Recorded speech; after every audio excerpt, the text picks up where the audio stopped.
Olá pessoal, aqui Gerson Madaleno, no nosso primeiro programa Entre Colunas com Gerson Madaleno. É o primeiro programa de uma série, um programa de variedades que fala sobre maçonaria, que fala sobre... O que a gente ia falar? Política. Política, maçonaria, sobre curiosidades, às vezes, que tem a ver com o interesse da população, com o interesse da sociedade. E hoje nós vamos aqui conversar, no primeiro programa, com o Arthur Dutra, que é um jovem que não é maçom e que tem algumas curiosidades sobre a maçonaria que nós vamos tentar esclarecer e também saber qual é a visão desse público que não faz parte da maçonaria, mas também não é aquele opositor ferrenho que fala aquelas bobagens de que a gente chupa sangue e mata pessoas dentro do templo. É assim. Então, muito bem, Arthur. Seja bem-vindo. Boa tarde. Ao nosso programa. Uma honra. Muito obrigado pela honra de ser o primeiro entrevistado. O primeiro entrevistado. Isso. Muito bem. Pessoal, boa tarde a todos. Gerson, minha primeira dúvida é o que é a maçonaria? A maçonaria é uma instituição que tem como objetivo fazer com que as pessoas se tornem pessoas melhores, com que nós sejamos pessoas que trabalhamos na sociedade para fazer da sociedade um mundo melhor. Logicamente que aqui somos seres humanos como qualquer pessoa da sociedade e não existe perfeição. Mas o nosso objetivo dentro da instituição é nos elevarmos espiritualmente para que sejamos realmente uma pessoa diferenciada no meio social, no meio profissional e no meio familiar. E por que ela não é aberta ao público? Ela não é aberta ao público porque você só entra na maçonaria se você tiver alguns objetivos, se você tiver algumas características, na verdade. Então, a maçonaria não faz com que uma pessoa de má índole seja uma pessoa de boa índole. Ela transforma pessoas de boa índole em seres humanos melhores, em exemplo para a sociedade. Então, você tem uma seleção, não é qualquer um que entra. Primeira coisa que precisa ter na maçonaria para entrar na ordem é você acreditar que esse mundo existe porque alguma coisa o criou. Seja Deus ou como você quiser justificar ou chamar aquele que criou tudo. Aquele que criou todo o universo e que fez com que nosso universo fosse perfeito, em equilíbrio, em harmonia. Então, essa é a primeira característica. Você não acredita num ente que criou tudo, num Deus, você já fica de fora da ordem. E a segunda coisa é se a sua esposa, se você é casado, a sua esposa permitir que você seja maçom, porque nós prezamos pela instituição familiar. E se o seu ingresso para a maçonaria é uma coisa que vai gerar uma desarmonia dentro do seu lar, você também não é convidado a entrar, a gente não entra. Então, são as características principais para ser maçom. Então, por isso que não é qualquer um que entra, e por isso também que a gente faz as coisas entre nós. Mas a esposa tem envolvimento direto com a maçonaria?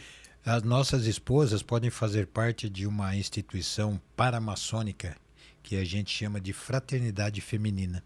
É uma instituição paramaçônica que é composta por mulheres de maçons, por esposas de maçons, que elas fazem um trabalho de pesquisa, de social, para benemerência. Então, o trabalho de benemerência de uma loja maçônica, quando a loja tem uma fraternidade feminina, é de fazer com que a gente faça o trabalho social, porque a mulher tem muito mais sensibilidade com o trato, por conta até da sua natureza de filho, de procriação, de ter um parto.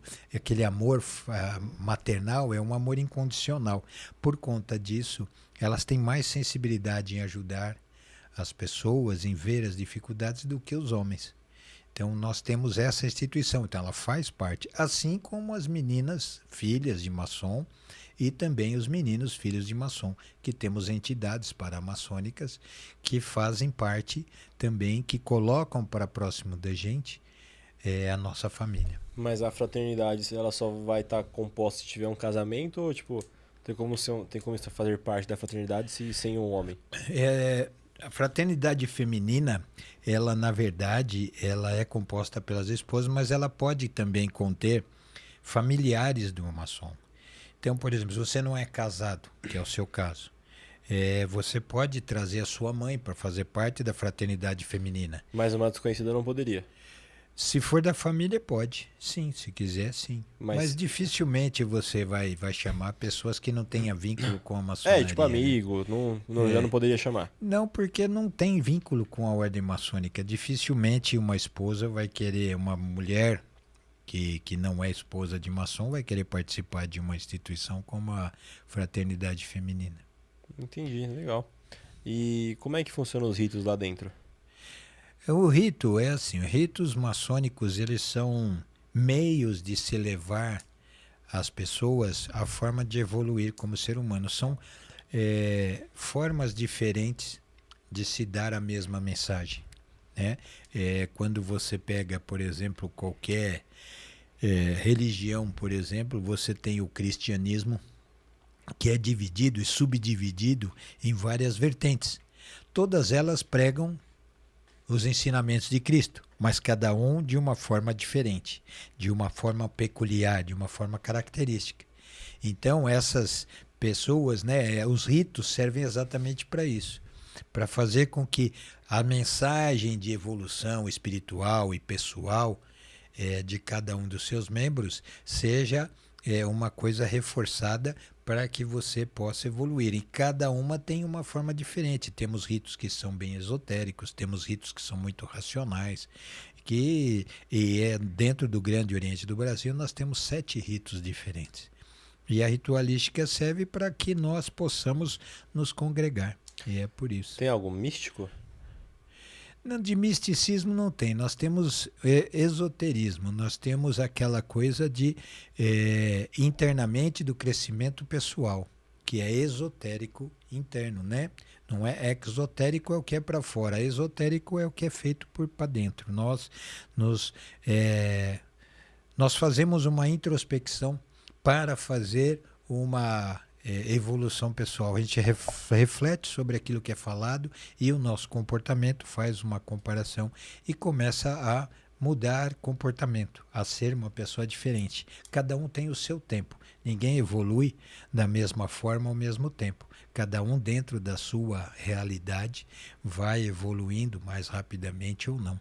Então, essa é a função. Dentro da ordem maçônica, quais são os níveis que existem e quais são os maiores que se dá para chegar? O maior nível que existe na maçonaria é o grau de mestre. Na maçonaria nós temos o grau de aprendiz, que é aquela pessoa que acabou de entrar na ordem, que foi iniciada, que é aprendiz de maçonaria. Depois nós passamos, esse aprendiz vai passar um tempo aprendendo o que é maçonaria, para depois ele ser levado ao grau de companheiro. Aí ele também vai aumentando o seu estudo, a sua profundidade de conhecimento, de autoconhecimento, e aí ele se torna mestre. Esse é o maior grau que tem na maçonaria. Aí a maçonaria existem alguns ritos que existem o que a gente chama de graus filosóficos. Graus filosóficos é como se fosse uma pós-graduação numa faculdade. Você faz a graduação. Alguns fazem pós-graduação, faz doutorado, faz mestrado, faz MBA, PhD. Outros não. Na maçonaria a mesma coisa. Os graus dos ritos que tem grau de 4 a 33, faz se quiser. Tem ritos que é do 4 ao 9, tem ritos que são 4, 5, 6, e tem rito que não tem grau filosófico algum, é só os graus de aprendiz, companheiro e mestre. Então essas diferenças, elas são feitas para quem quiser se aprofundar, mas não é obrigado. Então o maior cargo que existe dentro da maçonaria é o cargo de mestre. Entendi. Gerson, você tem, assim, hoje, alguma filosofia que você quer passar para quem está querendo entrar na maçonaria? A maçonaria ela não tem dogma, né, Arthur? A maçonaria ela é livre para você pensar o que você quiser, para você agir da forma que você quiser, dentro do seu conhecimento. ela não tem dogma, ela não tem uma forma de falar assim, você vai evoluir, você tem que fazer desse jeito. Nós passamos instruções, nós passamos histórias, lendas, e aí a pessoa, através dessas histórias e dessas lendas e desse trabalho, desse conhecimento que existe em todas as civilizações, a pessoa começa a estudar e a evoluir. Então, a forma como você aprende é pessoal. Entendi. A maçonaria em si, ela significa então ser um homem melhor. Sim, a evolução do ser humano. Ela preza pela prevalência do espírito sobre a matéria. Então é o conhecimento, a elevação moral, intelectual e espiritual do ser humano. A maçonaria, ela participa de projetos sociais? Bastante, bastante. Muitas pessoas desconhecem, até porque o trabalho que a maçonaria faz na sociedade é extremamente grande e importante. Nós temos maçons que estão envolvidos, tem lojas maçônicas e maçons que estão envolvidos com a PAI, com a ACD, com creches, com asilos, com orfanatos, né, com várias instituições, com Santa Casas, presidindo Santa Casas, e faz um trabalho social muito grande. É a associação, a maçonaria é a entidade que não é pública que mais faz benemerência de várias formas. Ela não faz só a ajuda financeira, ela faz uma ajuda de presença, de administração, então ela cresce. Nós não falamos o motivo, a gente não faz propaganda, porque quando você faz um bem para alguém e você divulga, na verdade você faz autopromoção. Então a gente não faz autopromoção, nós fazemos a ajuda, que o que precisa é você ajudar aquele que necessita. Você não precisa ficar falando o que você faz. Na Bíblia mesmo diz que o que é a mão direita, a esquerda não precisa ficar sabendo. É que depende muito do seu objetivo, né? Para você fazer essa divulgação. Eu faço muita ação social. Eu faço muita divulgação porque o pessoal, através dessas divulgações, entende para onde as doações estão indo. Você faz uma solicitação para receber ajuda financeira para poder fazer o seu trabalho. Sim, isso é uma através coisa. de uma divulgação. Não é, então, mas aí não é uma divulgação. Você está fazendo, você diz assim, olha, essa entidade precisa de tal coisa, está assim, e nós estamos ajudando, fazendo, depende da forma como você faz. A maçonaria, ela faz propaganda entre os seus membros. Não faz externa, né? Não, a gente faz entre nós. Ali as lojas fazem, nós sabemos. Tanto que o público pouco sabe. A fraternidade feminina, por exemplo, eu conversei com a presidente nacional há alguns dias, ela deu mais de... Eu posso até ver aqui no meu celular, eu vou ver aqui, mais de 23 mil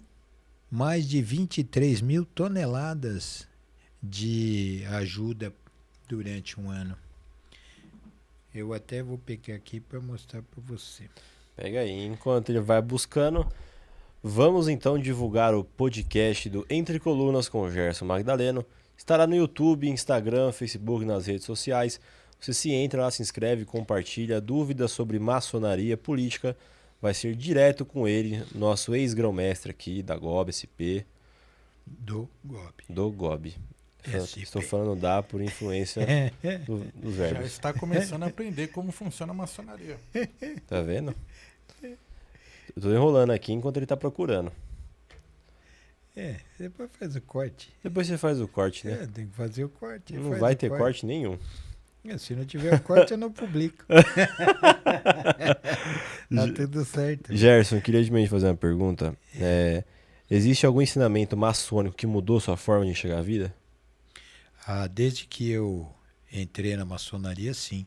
Porque a maçonaria ela é uma instituição que tem como objetivo a nossa evolução. E aí, quando você tem consciência disso, quando você entende isso, você começa a levar para o seu mundo fora da ordem aquilo que ela joga como ensinamento, aquilo que a gente reflete dentro da sessão. Então, os trabalhos que a gente faz dentro de uma sessão maçônica são trabalhos que existem para para a gente refletir e começar a entender os nossos comportamentos, como a gente age, o que a gente pode fazer de diferente para fazer com que o mundo à nossa volta seja um mundo de paz e harmonia, né? Então, quando você faz isso, tudo que você aprende na sua vida, você começa a levar como interesse pessoal para mudar o seu comportamento.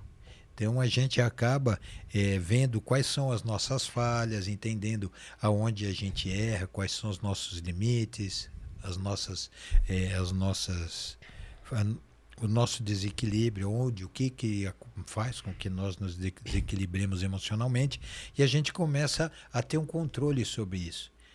Como eu disse, cada um tem o seu tempo de aprendizado e de introspecção e de evolução, mas tudo que a gente faz com aquilo que acontece lá fora, eu vejo dentro da ordem, eu vejo dentro da sessão e depois eu coloco em prática no meu dia a dia. Se nós, como maçom, não fizermos isso, não levarmos esse ensinamento que é passado dentro da ordem para fora, a gente não está aproveitando esse tempo que a gente está sendo visto, ou aquele tempo que a gente dedica à sessão maçônica.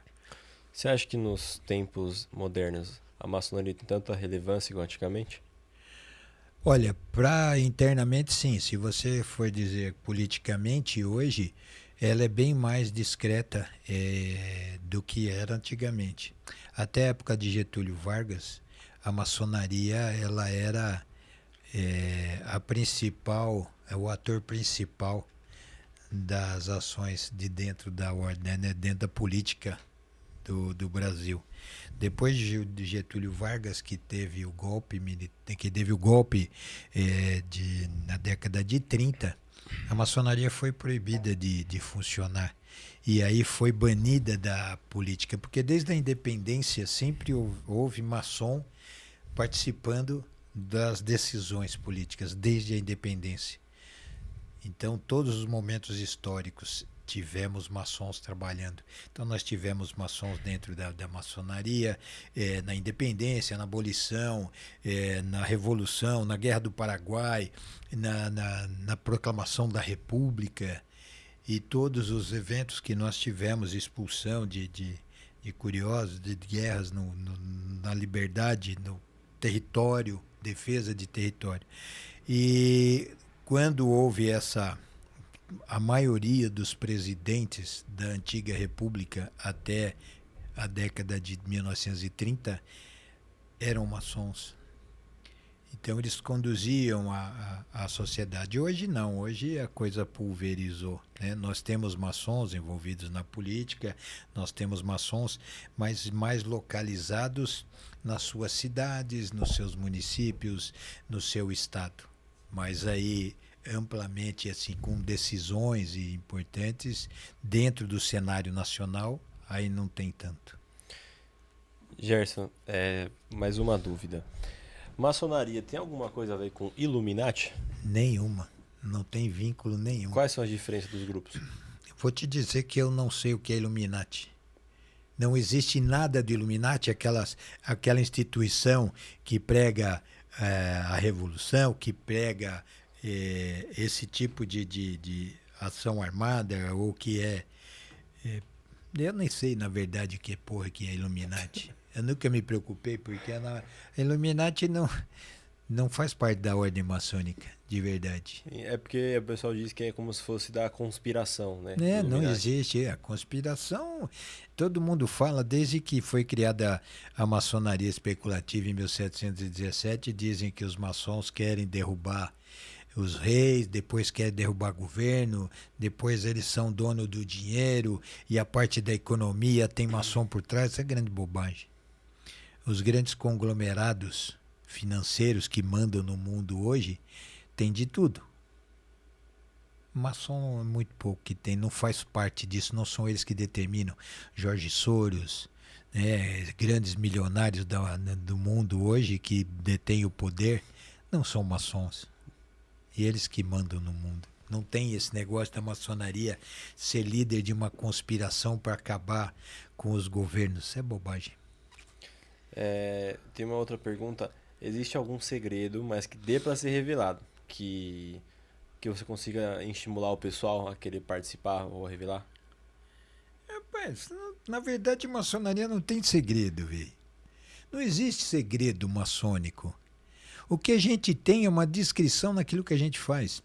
Tudo que a gente faz lá dentro são discussões do conhecimento de civilizações que já existiram, seja ela do Antigo Egito, seja ela da Babilônia, dos persas, seja ela dos hebreus, da Grécia, de Roma. São conhecimentos dos grandes pensadores, dos iluministas, dos renascentistas, grandes pessoas que cientistas mais modernos, como Einstein, como Nikola Tesla, como Higgs, esses são pessoas que a gente vai aprendendo com eles, a gente a trazer isso para dentro da loja e usar isso não como conhecimento pelo conhecimento, mas um conhecimento com o fim de você usar aquilo para mudar o seu íntimo, para mudar a sua personalidade, para você se tornar uma pessoa diferenciada, para você fazer com que um ambiente ao seu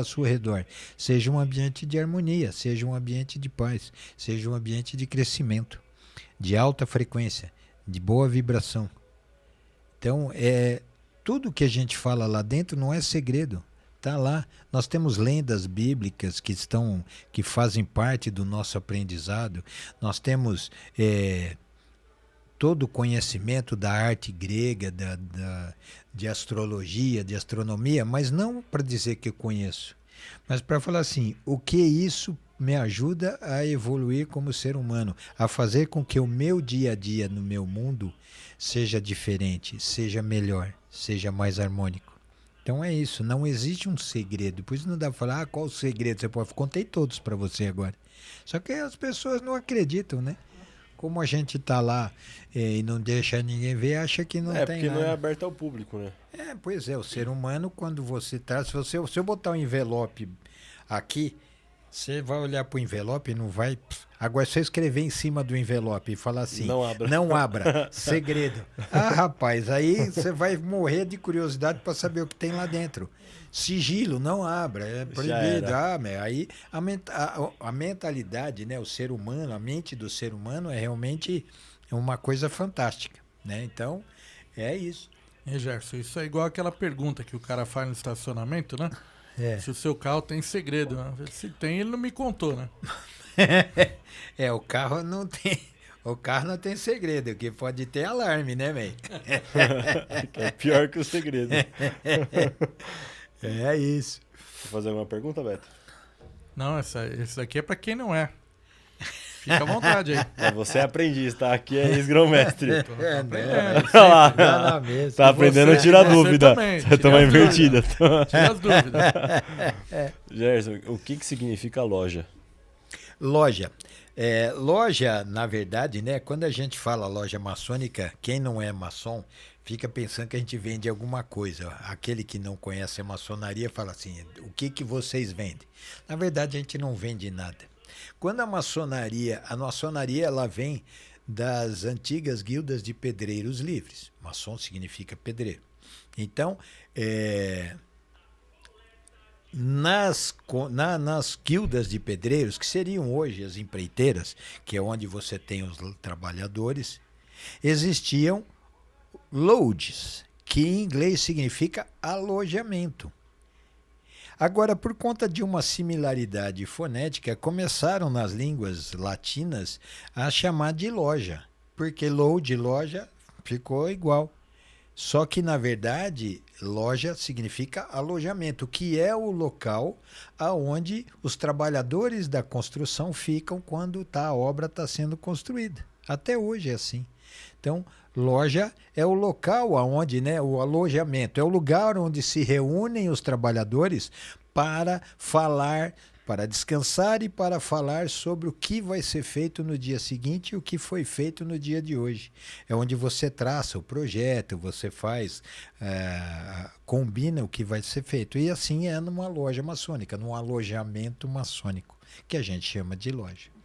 Aquelas roupas lá grandes que o pessoal usa, Qual que é o significado daquelas roupas? Roupas grandes? O que são roupas grandes? Eu tinha visto, acho que foi uma foto, É. eram algumas túnicas, Então, aquilo lá a gente chama de balandral. balandral. Balandral. Balandral é uma túnica preta, porque a vestimenta do maçom é terno e gravata.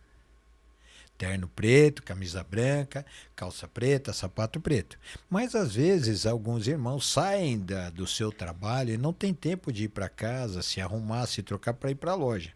Então, se tolera, se aceita de vez em quando, em uma situação de emergência, uma situação fora da normalidade, que se utilize essa vestimenta para substituir, para que você não fique dentro do templo de uma forma diferente dos outros que estão com terno e gravata preta. Então tem essa roupa, essa vestimenta, entendeu? Interessante. Achei que você falou alguma coisa, perdão. Eu queria falar sobre questões de espadas. Qual que é a relevância e o significado da espada? Simbolicamente, a espada é um instrumento de defesa, de corte. A maçonaria, alguns ritos são ritos que assim, têm origem, são de simbologia militar. Então eles utilizam a espada como simbologia. Tanto são espadas que não tem corte, não existe corte. Então essas espadas, de acordo com a filosofia do rito, ela tem uma função. Então tem ritos que utiliza essa espada para poder recepcionar a autoridade, faz como é feito num casamento militar, por exemplo, que se faz aquela abóbada de aço onde os militares e o casal passa por dentro daquele túnel feito com as espadas que ficam alinhadas, Então esse é o uso da espada. E existe também alguns momentos que a gente usa a espada como um instrumento de quebrar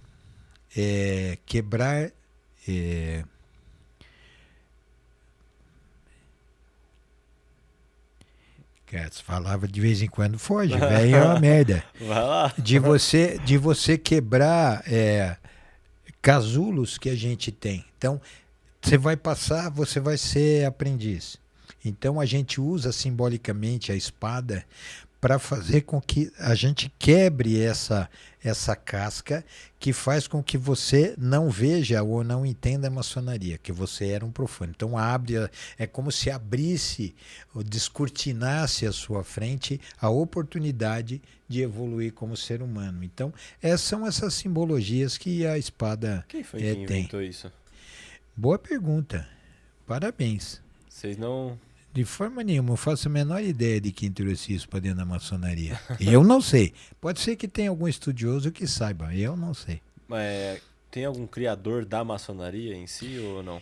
Então, a maçonaria especulativa, ela tem algumas pessoas que fizeram. O ritual que é feito de cada rito para levar de formas diferentes cada uma das...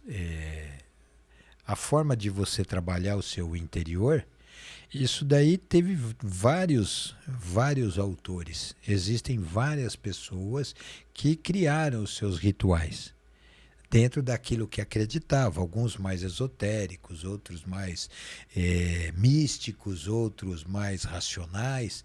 Então, dentro da sua característica, pessoas que tinham um conhecimento fantástico, eles criaram então um ritual para fazer com que nós pudéssemos utilizar os instrumentos de trabalho da área de construção como instrumento de lapidação pessoal. É isso. Entendi. Beto, alguma pergunta? Certo. Ô, Gerson, tira uma dúvida para quem vai ingressar na maçonaria, foi convidado. Como que é a iniciação pro novo integrante? Como funciona? O processo de iniciação, ele é dentro da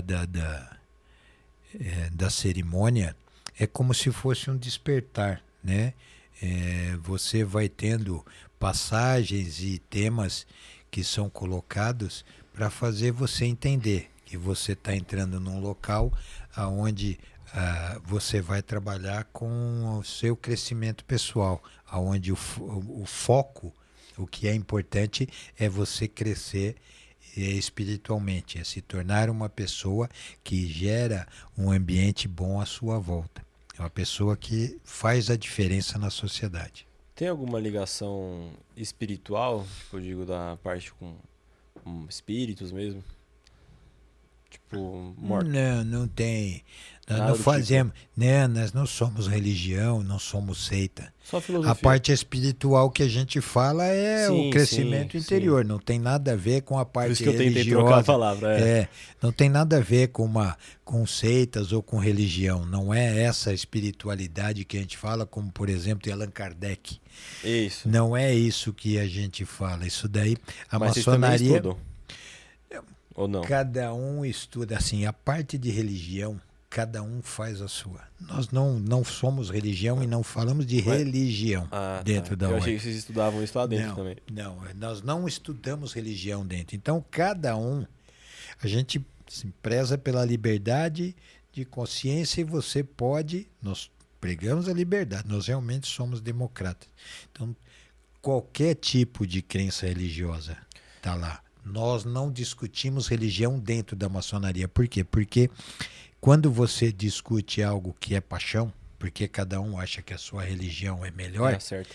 você acaba gerando um ambiente de desarmonia. Então não se discute. Cada um faz a sua crença fora do templo. O que você acredita? Se é católico, se você é evangélico, tem evangélico dentro da maçonaria.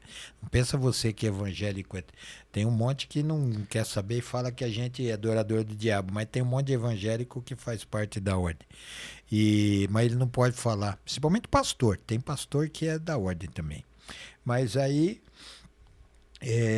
então a gente não discute. Então você pode ser evangélico, você pode ser budista, você pode ser kardecista, você pode ser católico, pode ser anglicano, o que você quiser. Mas a religião também é uma filosofia, ela não pode ser debatida? Não, a religião não, porque a religião ela fala de paixão, cada um tem a sua.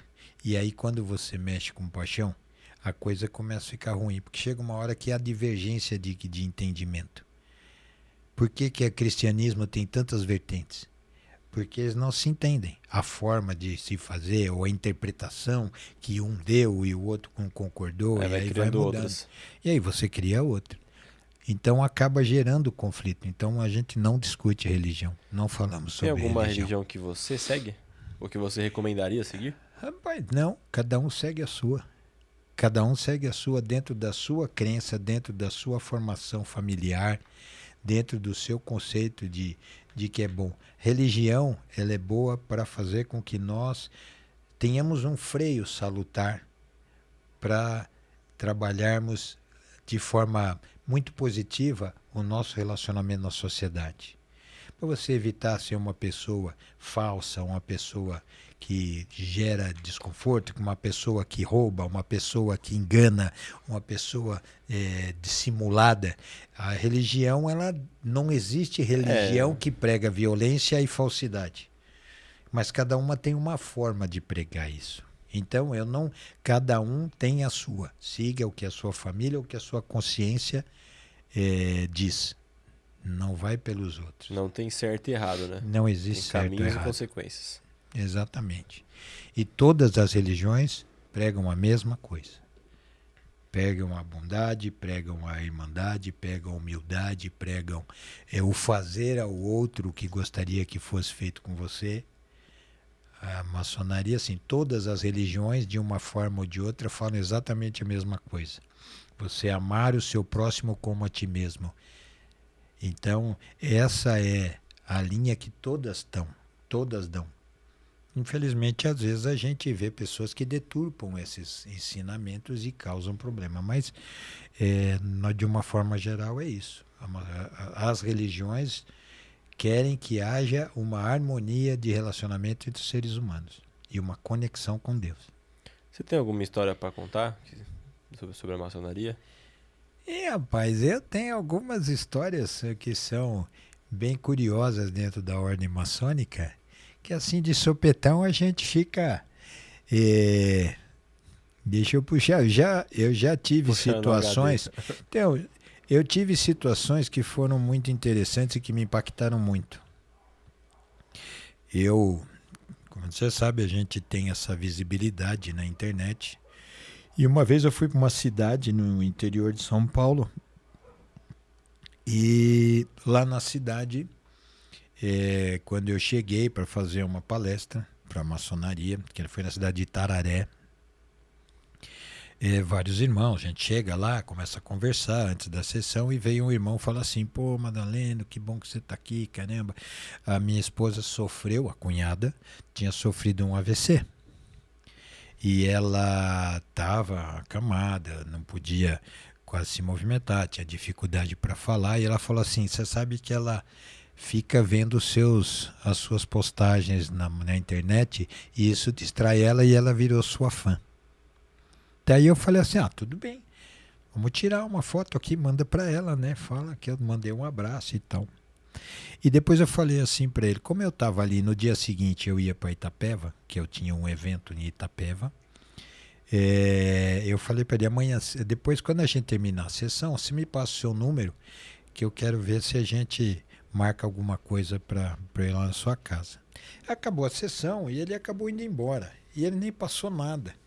No dia seguinte, quando eu acordei, eu fiquei procurando, ele não estava. No dia seguinte, quando chegaram os irmãos lá que iam me acompanhar até Itapeva, que eram lá de Itararé, que eu estava no hotel, eu perguntei, me dá o número do irmão que a cunhada tem problema. Aí eu peguei, liguei para ele e ele não esperava.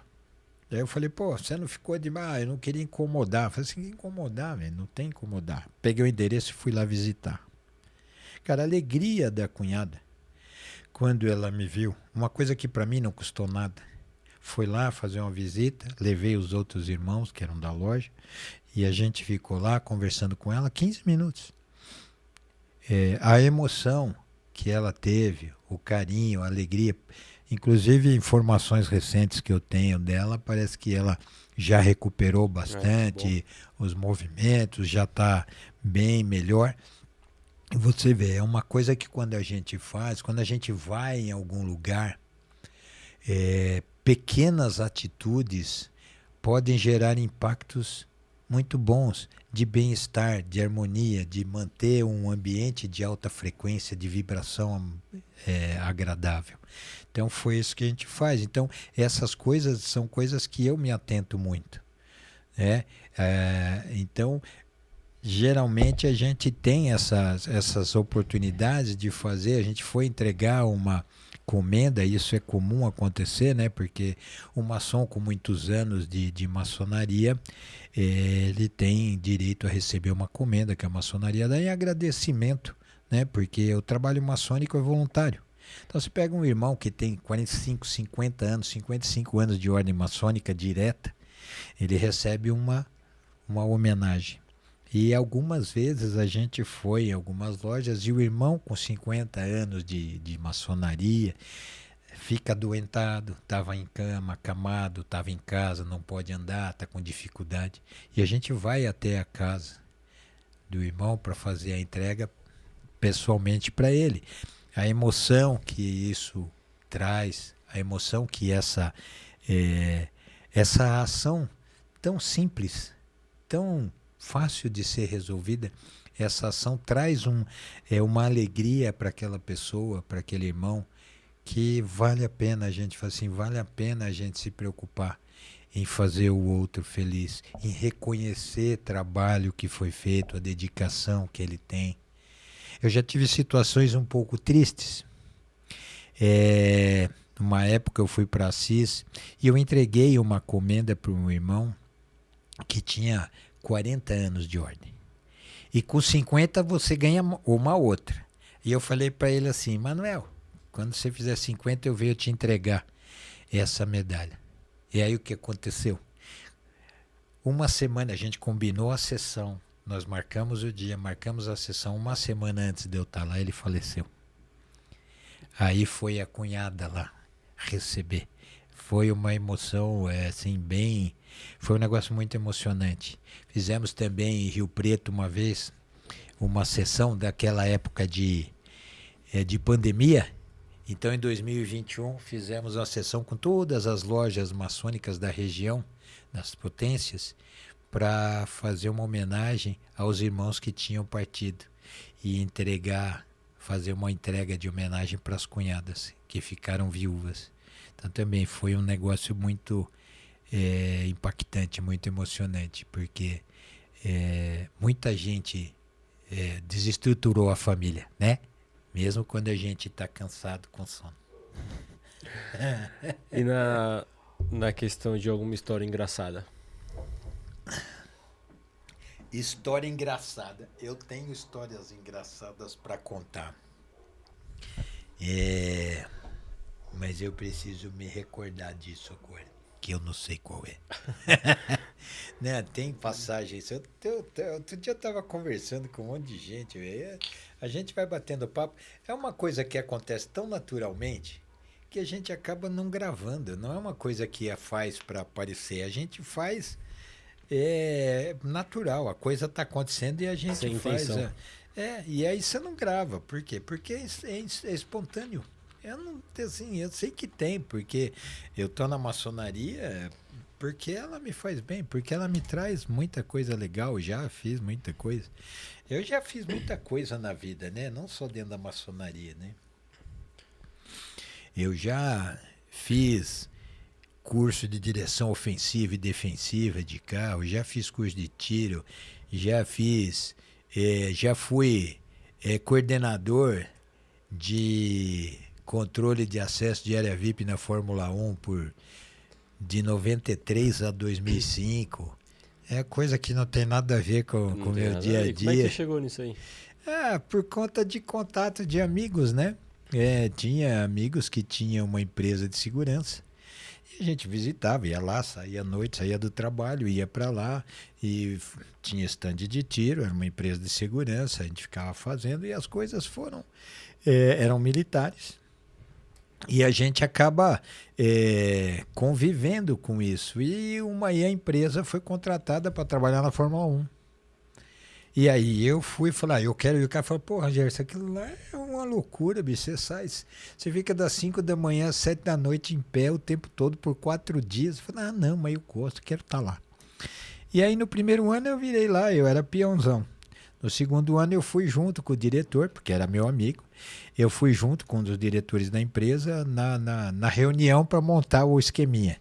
No terceiro ano eu fui o responsável por isso até 2005. Então de 96 a 2005 eu que organizava. Por quê? Porque eu podia falar não para as pessoas. Eles como dono da empresa não podiam. Então eu falei assim, deixa comigo que para mim tá tudo certo. Não, e assim, maravilhoso. Rapaz, aí ia na Fórmula 1, então eu via a parte de credenciamento, eram 77 pessoas que estavam sob a minha responsabilidade em 12 áreas VIP diferentes. E aí eu fazia credenciamento, uniforme, alimentação, transporte, tudo organizado, né? E aí quando a gente tava lá, rapaz, eu nunca andava tanto quanto eu andava no autódromo de Interlagos durante esses dias de corrida. Porque o que eu recebi de voz de prisão, meu amigo, foi uma coisa de louco. É uma coisa de doida. Porque tinha lá os caras que queriam dar carteirada, e aí é uma área privada, particular. A área mais barata lá era R$700 por dia. Para você entrar. Não mudou. É a mais barata. E aí, tem camarote lá que você paga R$20 mil. Hoje tem uns 50 mil. Pois é. Na minha época, eu parei em 2005, faz 20 anos esse negócio. Então, aí queria entrar da carteira. Não, porque eu vou entrar assim, não. Assim, por quê? Não, porque eu tenho que ver se tem algum problema. Porque eu falei assim, não tem problema. Fica tranquilo, não tem problema. Se tivesse problema, a gente chamava. Não, mas eu tenho que entrar assim, não, você vai entrar. Não, porque você está obstruindo. Eu falei assim, eu estou obstruindo o quê? Não tem problema nenhum. Não, então eu vou te levar para a delegacia, você vai, não sei. Eu falei, tá bom, vamos lá, você vai me acusar do quê? Você vai falar que, assim, eu vou preso, ou vou ser indiciado, porque eu estou cuidando da entrada de pessoas que não querem pagar os 5, 6 mil reais numa área que é privada. E aí você quer entrar, então, como eu não deixo, que você não pagou, aí você quer me denunciar. Vamos embora. Aí não ficava, porque isso era ameaça, né? Os caras jogam para que você se intimide. Mas vai, me leva lá. É bom, tá de Vai boa. fazer o quê, bicho? Muitas vezes aconteceu, isso faz parte, né? E qualquer evento é assim. Teve um que foi muito interessante. A gente, por conta da Fórmula 1, foi indicado para fazer a segurança dos shows do David Copperfield, que se reuniu lá no ginásio de Ibirapuera.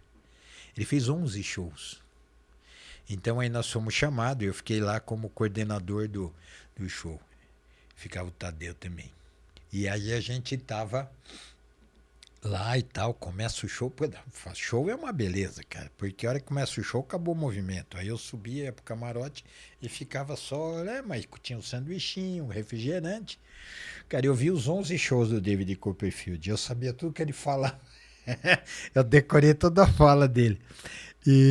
Mas era muito interessante, porque na Fórmula 1, quando começa a corrida, quem tá dentro quer sair, quem tá fora quer entrar.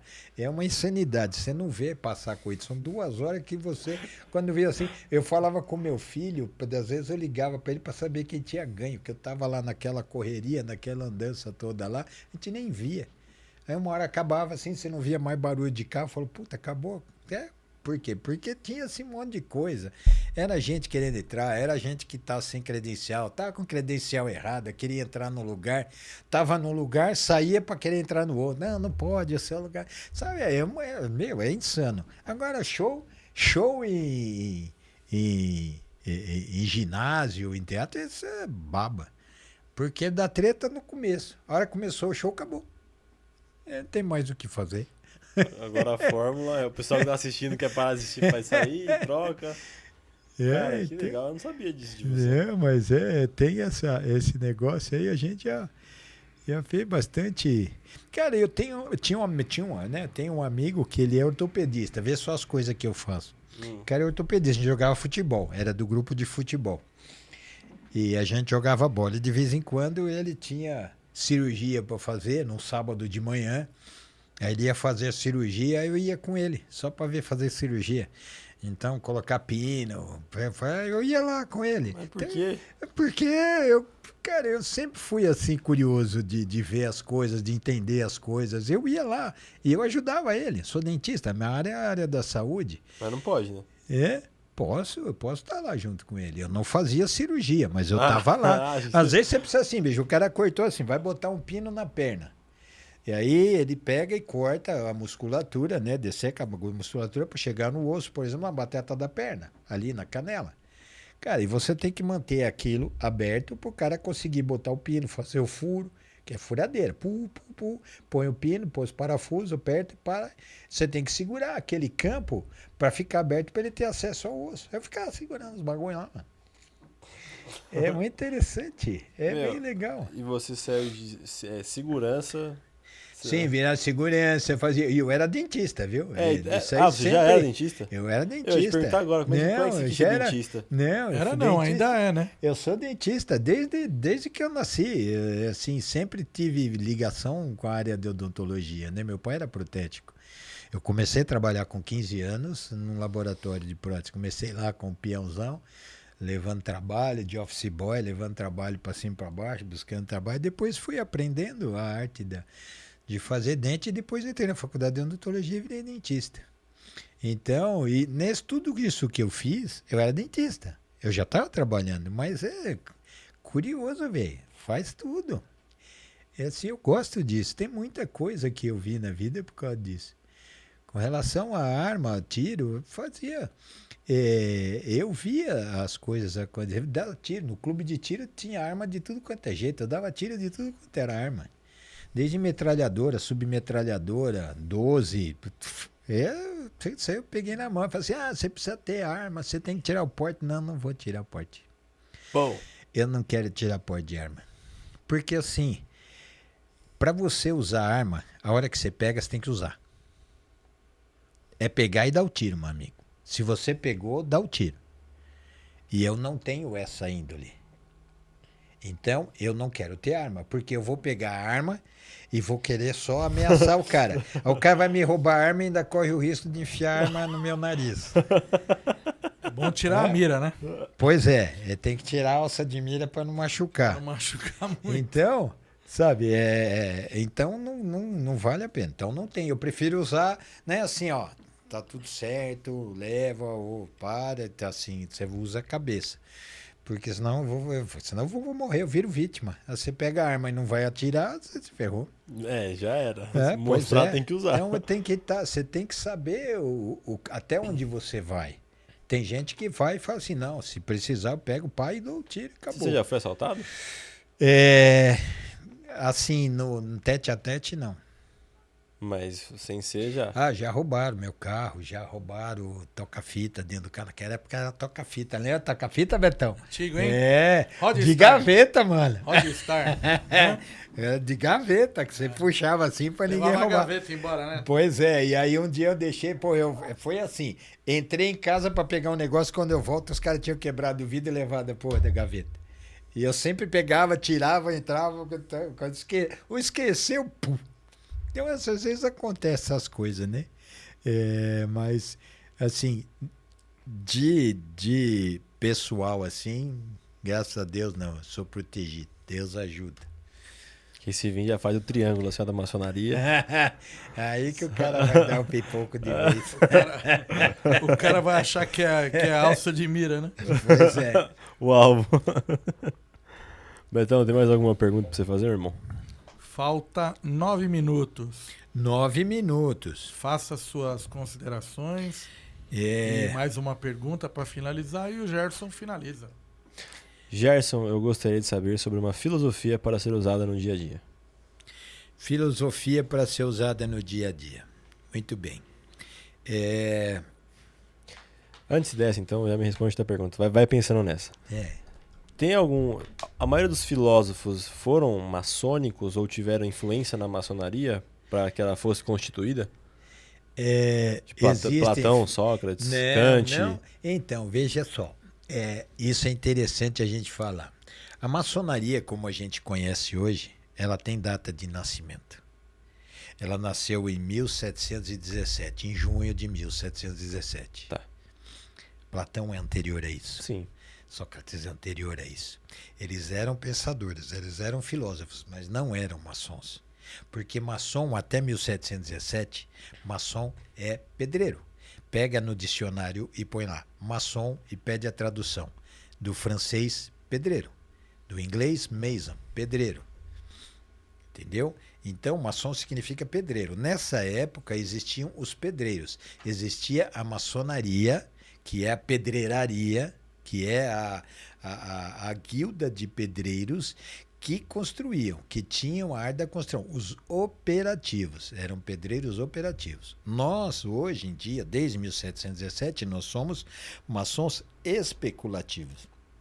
Como eu falei anteriormente, a gente usa dentro da maçonaria especulativa, que é o que a gente usa hoje, grandes histórias, pensadores e conhecimento de civilizações antigas.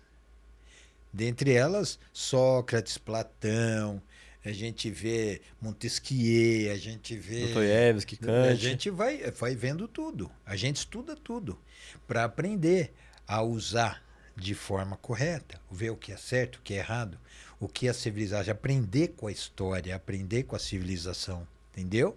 Então, nós, assim, não eram. Antes de todas as grandes personalidades antes de 1717 não eram maçons. Entendeu? Sim, Jesus era maçom. Não, mas Jesus era carpinteiro. Era a profissão do pai dele. Não existia nem a maçonaria especulativa lá atrás. Existiam os maçons operativos, que construíam Jerusalém, que construíam as cidades em volta ali na Israel. Mas não eram pensadores. Não, eles eram... Não, tinham Eram operários. pensadores. Não, tinha, assim... Dentro da arte do conhecimento de construção, você tem que entender de geometria, você tem que ser... sim. Eram pessoas inteligentes, cultas. Mas não voltada para a vida. Mas eles não tinham... eles não eram filósofos, eles eram operativos. Logicamente que nesse meio sempre tem aquele que pensa um pouco mais na família, pensa no bem-estar do próximo, essas coisas todas. Mas grandes pensadores eram grandes pensadores. Não eram maçons, não eram pedreiros. Entendeu? Sim, senhor. Fala assim, porque como é que é o Galileu, não tinha maçonaria na época de Galileu, ele foi antes de 717. Os grandes pensadores que vieram depois, grandes cientistas, Isaac Newton era maçom. O Newton era maçom. Tesla, Nietzsche. Nikola Tesla não. Nietzsche eu não sei, mas o Tesla não era maçom. Einstein também não era maçom, mas você pega um monte de, por exemplo, temos um grande mineralista brasileiro que é José Bonifácio. Sim. Ele era um mineralista, ele era geólogo e ele era maçom. Todos os presidentes americanos, a independência dos Estados Unidos foi feita por maçom. A Revolução Francesa teve envolvimento da maçonaria. Então, eventos depois de 1717 tinha envolvimento da maçonaria. Você já participou de alguma maçonaria lá fora? Eu já fui em sessão maçônica na Inglaterra. É a mesma eu já coisa? fui na Grécia. São coisas que existem pequenas diferenças por conta da cultura, por conta da forma como se vê o mundo em cada região. Né? Então tem a característica cultural de cada região. A essência, a base, a linha é a mesma, é igual. Mas existem pequenas diferenças, mas é a mesma coisa. Os ritos são semelhantes. Entendi. Tem diferença, mas E volta para aquela filosofia do dia a dia para ser usada. sim. Pensou em alguma? Filosofia para ser usada. Qual é a forma que você usa? Qual é a função? Qual é a base para que nós tenhamos uma sociedade melhor? A filosofia de vida, para mim, maçonaria é uma filosofia de vida. Porque aquilo que ela nos ensina é para que a gente tenha um mundo melhor, viva um mundo melhor, use as coisas que estão à nossa volta para o bem-estar do próximo, servir ao invés de ser servido. Quando você ajuda o próximo, você é ajudado. Se você é egoísta, você se torna uma pessoa isolada. Quando você ajuda o próximo, quando você está próximo, quando você se preocupa com o bem-estar do próximo, seja no seu trabalho, seja na família, você une as pessoas. Se você cuida da sua esposa e tem esse relacionamento de unidade, de amor verdadeiro, ela vai cuidar de você. Cuida do seu filho, que ele vai se sentir abrigado e protegido. O seu trabalho, trate os seus colegas de trabalho com respeito, com educação, não com ar de superioridade, porque ninguém sabe tudo. Ninguém é melhor do que ninguém. Então, a filosofia de trabalho, a filosofia de vida é você viver buscando sempre o bem-estar do próximo. Automaticamente você vai ter o seu bem-estar também. Entendido. Muito bem. Então agora, obrigado pela oportunidade que nós tivemos de conversar nesse primeiro programa que tem de Entre Colunas com Gerson Magdaleno e as suas conclusões finais, então, Arthur. Muito obrigado por essa aula aqui, consegui entender alguns pontos para a maçonaria. Para entender mais, vai ter que ir dentro da ordem, não adianta. É verdade. Aqui é só uma pitadinha só do que é a maçonaria, entendi. Pessoal, muito obrigado também por estar acompanhando. Se inscreve também no canal, acompanha os cortes, próximas notícias e fala um pouco mais, Gerson, dos próximos projetos e planos. Então, assim, os projetos e planos que nós temos aí é de levar sempre um pouquinho de conhecimento. Esse canal que está sendo criado é um canal que vai levar conhecimento, vai levar um pouco de curiosidade para que nós possamos ajudar a mudar o mundo. Logo, logo nós teremos agora outras entrevistas, teremos aqui irmãos maçons que ocupam algumas funções específicas, nós teremos políticos que vão estar aqui dentro também, que vão conversar conosco, sempre dentro de um espírito maçônico de procurar servir e fazer o bem para a sociedade. Essa é a nossa meta, o nosso objetivo. Muito obrigado por nos acompanhar e siga no Instagram, siga na nossa rede social, no Facebook e também no, como é que chama? YouTube. YouTube e também nos canais de YouTube, tá bom? Muito obrigado e até a próxima, se Deus quiser. Até.